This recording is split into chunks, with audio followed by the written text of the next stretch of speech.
Divine Grace Igniter. ಸಂತ ವೆರೋನಿಕಾರವರು ಕ್ರೈಸ್ತ ಪರಂಪರೆಯಲ್ಲಿ ಅತ್ಯಂತ ಗೌರವಾನ್ವಿತ ಮಹಿಳೆ ಸಂತೆಯಾಗಿದ್ದಾರೆ. ಅವರ ಜೀವನದ ವಿವರಗಳು ಸಂಪೂರ್ಣವಾಗಿ ಐತಿಹಾಸಿಕ ದಾಖಲೆಗಳಲ್ಲಿ ದೊರೆಯದಿದ್ದರೂ ಧರ್ಮಸಭೆಯ ಪರಂಪರೆ ಮತ್ತು ಭಕ್ತಿಗಾಥೆಗಳ ಮೂಲಕ ಅವರ ಮಹತ್ವ ನಮಗೆ ತಿಳಿದುಬರುತ್ತದೆ. ಯೇಸು ಕ್ರಿಸ್ತರೊಂದಿಗಿನ ಭೇಟಿಯ ಘಟನೆ. ವೆರೋನಿಕಾರವರ ಹೆಸರು ಮುಖ್ಯವಾಗಿ ಯೇಸು ಕ್ರಿಸ್ತರ ಪಾಡುಗಳ ಸಮಯದಲ್ಲಿ ಒಂದು ಘಟನೆಗೆ ಸಂಬಂಧಿಸಿದೆ. ಯೇಸು ಕ್ರಿಸ್ತರು ತಮ್ಮ ಶಿಲುಬೆಯನ್ನು ಹೊತ್ತುಕೊಂಡು ಗೊಲ್ಗೊಥಾಕ್ಕೆ ಹೋಗುತ್ತಿದ್ದಾಗ ಜನರು ಅವರನ್ನು ಹಾಸ್ಯ ಮಾಡುತ್ತಿದ್ದರು ಮತ್ತು ಅವಮಾನಿಸುತ್ತಿದ್ದರು. ಈ ಸಂದರ್ಭದಲ್ಲಿ ವೆರೋನಿಕಾರವರು ಧೈರ್ಯವಂತ ಮಹಿಳೆಯ ಹಾಗೆ ಮುಂದೆ ಬಂದು ತನ್ನ ಉಡುಪಿನ ರುಮಾಲನ್ನು ಬಳಸಿ ಯೇಸುವಿನ ಮುಖವನ್ನು ಒರೆಸುತ್ತಾರೆ. ಈ ಕಾರ್ಯವು ದಯೆ, ಕರುಣೆ ಮತ್ತು ಭಕ್ತಿಯ ಮಹಾನ್ ಸಂಕೇತವಾಗಿದೆ. ಅದ್ಭುತ ವೆರೋನಿಕಾರವರ ರುಮಾಲು. ಪರಂಪರೆಯ ಪ್ರಕಾರ ಯೇಸುವಿನ ಮುಖದ ಚಿತ್ರವು ಆ ರುಮಾಲಿನ ಮೇಲೆ ಅದ್ಭುತವಾಗಿ ಮೂಡಿಬಂದಿತು. ಈ ಪವಿತ್ರ ವಸ್ತುವನ್ನು ವೆರೋನಿಕಾ ದ ವೇಲ್ ಎಂದು ಕರೆಯಲಾಗುತ್ತದೆ. ಇದು ಕ್ರೈಸ್ತರ ಭಕ್ತಿಯನ್ನು ಮಹತ್ವದ ಸ್ಥಾನವನ್ನು ಹೊಂದಿದೆ. ಭಕ್ತಿಯ ಪ್ರತೀಕ. ವೆರೋನಿಕಾರವರ ಈ ಕೃತ್ಯವು ದೈವಿಕ ಕೃತ್ಯ ಎಂದು ಪರಿಗಣಿಸಲಾಗಿದೆ. ಅವರು ಭಯವಿಲ್ಲದೆ ಯೇಸುವಿಗೆ ಸಹಾಯ ಮಾಡಿದ ಕಾರಣ ಕ್ರೈಸ್ತರು ಅವರನ್ನು ಪ್ರೀತಿಯಿಂದ ಸ್ಮರಿಸುತ್ತಾರೆ. ಧರ್ಮಸಭೆಯ ಪರಂಪರೆಯಲ್ಲಿ ಸ್ಥಾನ. ವೆರೋನಿಕಾರವರ ಹೆಸರು ಬೈಬಲ್ನಲ್ಲಿ ನೇರವಾಗಿ ಉಲ್ಲೇಖಿಸಲ್ಪಟ್ಟಿಲ್ಲ.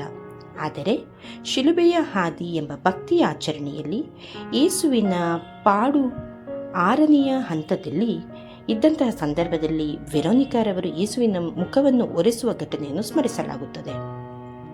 ಜೀವನ ಪಾಠ. ಸಂತ ವೆರೋನಿಕಾರವರ ಜೀವನವು ನಮಗೆ ಈ ಸಂದೇಶವನ್ನು ನೀಡುತ್ತದೆ. ಕರುಣೆ ಮತ್ತು ಸಹಾನುಭೂತಿ ಯಾವಾಗಲೂ ಮುಖ್ಯ. ಭಯದ ನಡುವೆ ಕೂಡ ಸತ್ಯ ಮತ್ತು ದಯೆಯ ಪರವಾಗಿ ನಿಲ್ಲಬೇಕು. ಸಣ್ಣ ಸಹಾಯವು ಮಹತ್ತರ ಅರ್ಥವನ್ನು ಹೊಂದಿರುತ್ತದೆ. ಒಟ್ಟಾರೆಯಾಗಿ ವೆರೋನಿಕಮ್ಮನವರ ಈ ಜೀವನ ಚರಿತ್ರೆಯ ಸಾರಾಂಶ ಈ ರೀತಿಯಾಗಿದೆ. ಸಂತ ವೆರೋನಿಕಾರವರ ಕತೆ ನಮಗೆ ಮಾನವೀಯತೆ, ಪ್ರೀತಿ ಮತ್ತು ದಯೆಯ ಮಹತ್ವವನ್ನು ಕಲಿಸುತ್ತದೆ. ಅವರು ಮಾಡಿದ ಒಂದು ಸಣ್ಣ ಕೃತ್ಯವು ಇಂದಿಗೂ ವಿಶ್ವದಾದ್ಯಂತ ಭಕ್ತರಿಗೆ ಪ್ರೇರಣೆಯಾಗಿದೆ. ಹೌದು ಆತ್ಮೀಯರೇ, ವೆರೋನಿಕಮ್ಮನವರ ಧೈರ್ಯವು ಅಪಾರವಾದುದು.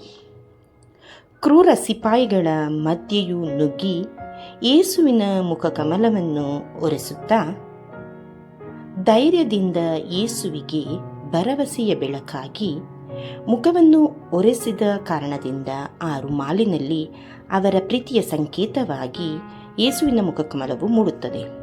ನಾವು ಕೂಡ ಯಾವುದೇ ಸಂದರ್ಭದಲ್ಲಾದರೂ ಧೈರ್ಯಗೆಡದೆ ಯೇಸುವನ್ನು ಆರಾಧಿಸುವಲ್ಲಿ, ಪ್ರೀತಿಸುವಲ್ಲಿ ಮುನ್ನಡೆಯಬೇಕಾಗಿ ಕೇಳಿಕೊಳ್ಳುತ್ತೇವೆ.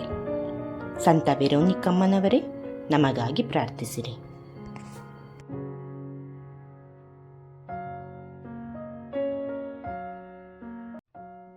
ಸಂತರ ಕಥೆಗಳು, ದೇವರ ವಾಕ್ಯದ ಪ್ರಬೋಧನೆ ಹಾಗೂ ಮತ್ತಿತರ ಆಧ್ಯಾತ್ಮಿಕ ವಿಷಯಗಳನ್ನು ಆಲಿಸಲು ದಯವಿಟ್ಟು ಸಬ್ಸ್ಕ್ರೈಬ್ ಮಾಡಿ ಡಿವೈನ್ ಗ್ರೇಸ್ ಇಗ್ನೈಟರ್.